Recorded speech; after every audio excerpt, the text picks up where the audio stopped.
Thank you. Hello. Great to see you all. Fabulous. Sorry I'm hobbling. I decided I could move on cobblestones in Denmark and my knee disagreed. So I'm fine now the adrenaline's moving. David and I have become a tag team because we had been working in parallel, but in a different way. It turned out for quite a few years. The way that I often start, because I think how you start an ecosystem and even how you start a business can be grounded with a question I would like to pose to you. And only a few of you in this audience will have heard this question before.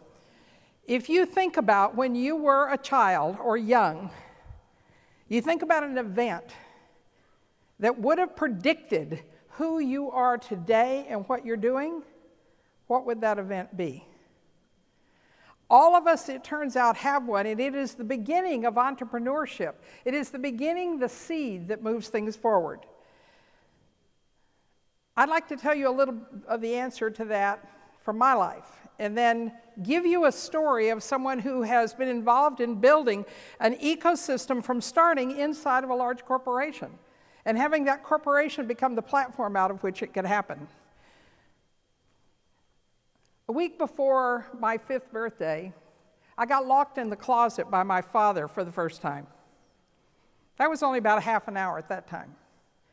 It was his idea of how you do behavior modification on an incredibly willful child. That went on for quite many years, but the reason for that particular event was it was my birthday coming up, and I wanted to invite 2 Mexican kids who were children of his farm workers, his mechanics, and folks who worked for him. And I played with them all the time, but for him, that was a sacrilege that I would have invited them. I was continually put in that closet for about 10 months until my mother decided we had to leave to save my life. But you know what? That was the best thing that ever happened to me, getting locked in that closet. That's a little weird, but it tells you a lot about how I ended up who I am, and the answer to this question helps with many others figure out where they're going with their life. What I learned in that closet was that how people see the world determines how they interpret reality. And I spent the rest of my life trying to figure out how in the world do people get a view that causes them to see things so differently. And you can see some of that in David's talk and what he's sharing with us. The story that I'd like to tell you comes out of a company called Colgate-Palmolive, which will surprise you, but it was in South Africa, and it was nothing like most of the rest of their company operates. But we ended up creating a very strong ecosystem for entrepreneurship.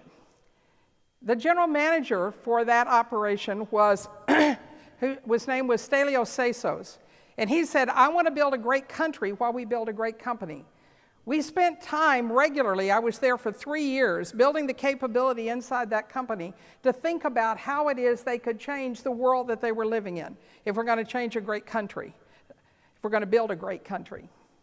Isaac Machiel was a detergent tower operator who had never been to a public school, but as Stelio said, that had nothing to do with how intelligent he was.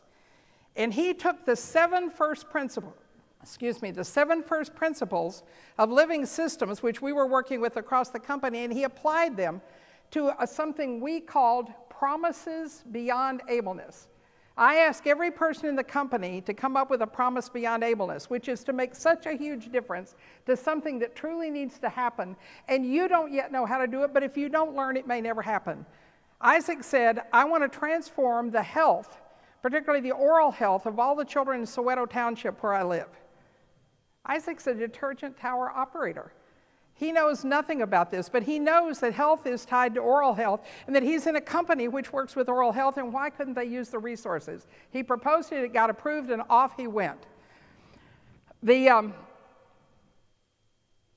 Soweto Township, they select Isaac and his team, it wasn't just him, selected 100 children working with dentists and set out to do something called looking at the whole, understanding the whole. So this idea was really important to Isaac. He was so used to being treated as a demographic or a particular skill he had, and he watched and felt like that the way he had to do his promise was take this idea of wholes, not parts of people, not fragments of people.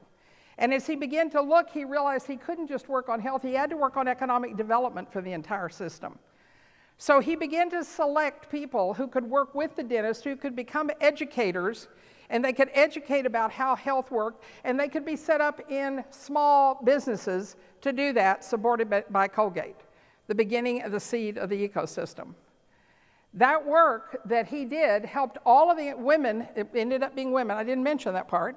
It ended up being women who were doing the educating, who were trusted, who he spent time developing and thinking about their capacity to be able to pull off this extraordinary promise beyond ableness.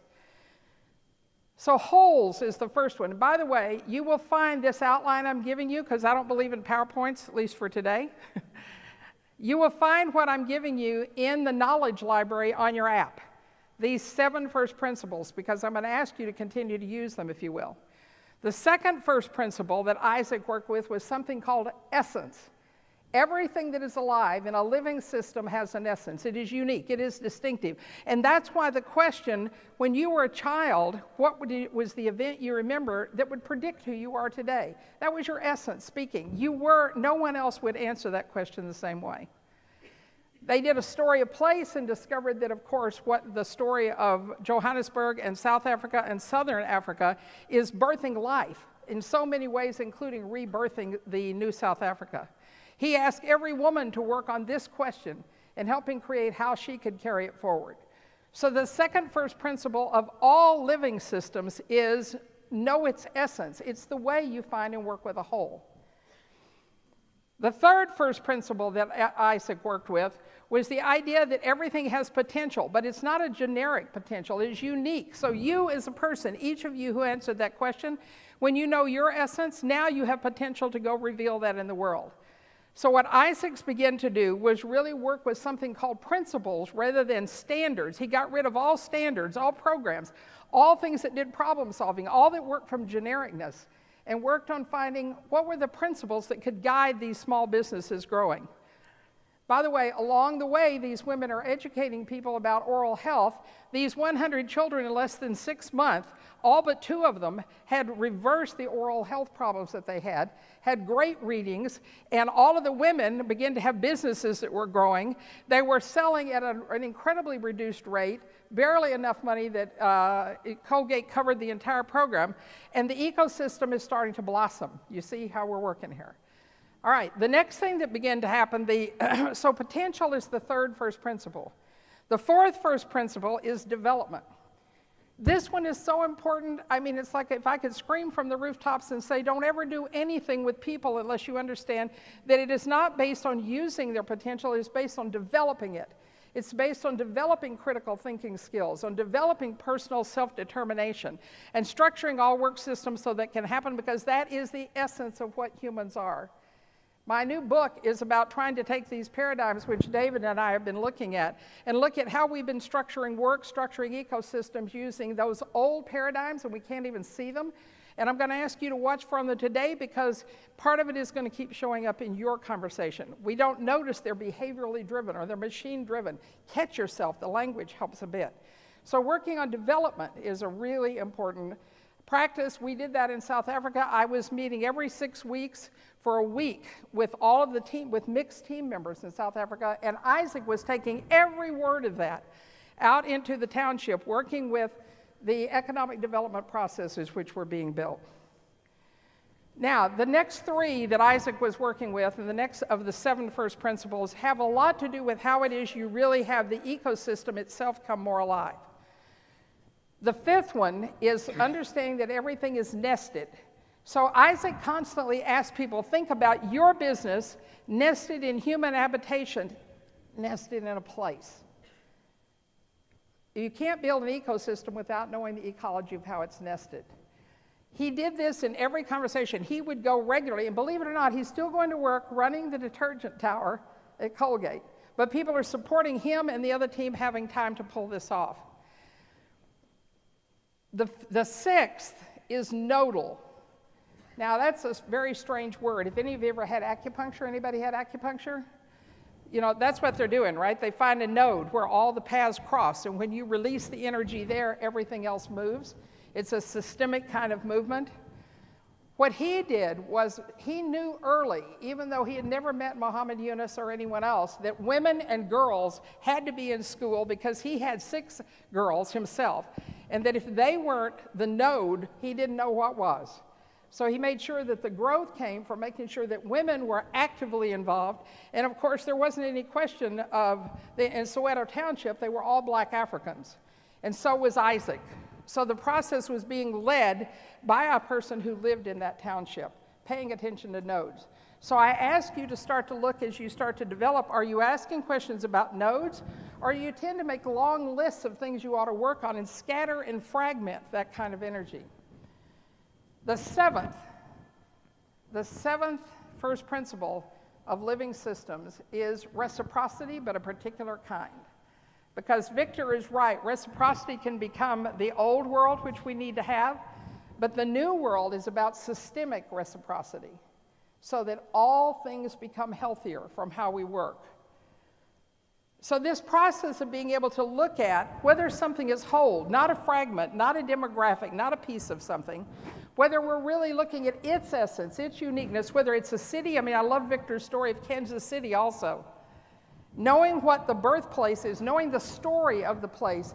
Every system I work in, we do a storying of that place. I've done them in Vancouver, Washington, I've done in Singapore, I've done them in Africa and all over South America.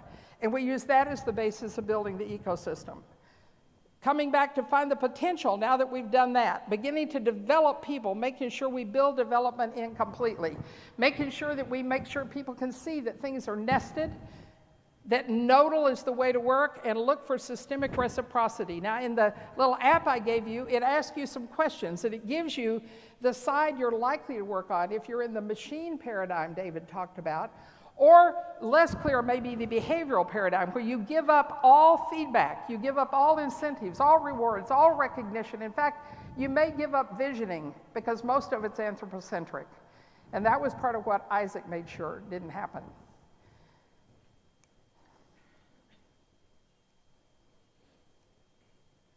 So if we go back to the question, think about that event and what it really meant for you.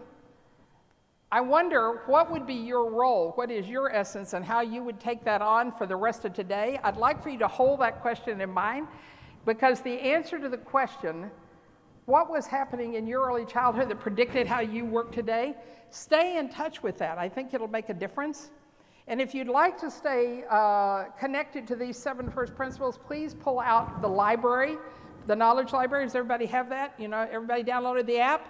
Anybody not downloaded the app? Time to download the app, okay. And I can't tell you how to do it because I haven't done it yet either, but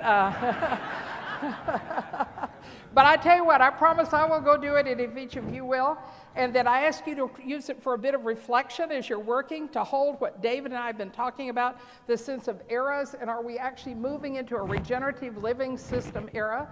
And if you would like to stay connected with me, I'm going to be here till noon tomorrow. Holler, I'll be glad to come talk with any small groups. I want to not talk to you, I want to participate in what you're doing. I'm so honored to be here as a part of this. And my email is carol@carolsanford.com. It's all about me. So, but you also remember it. So I ask you to do that, and if you are interested at all in the Regenerative Business Summit, which Andy mentioned, come let me know. I would love to connect with you around all of that, and I look forward to participating and playing. Thank you.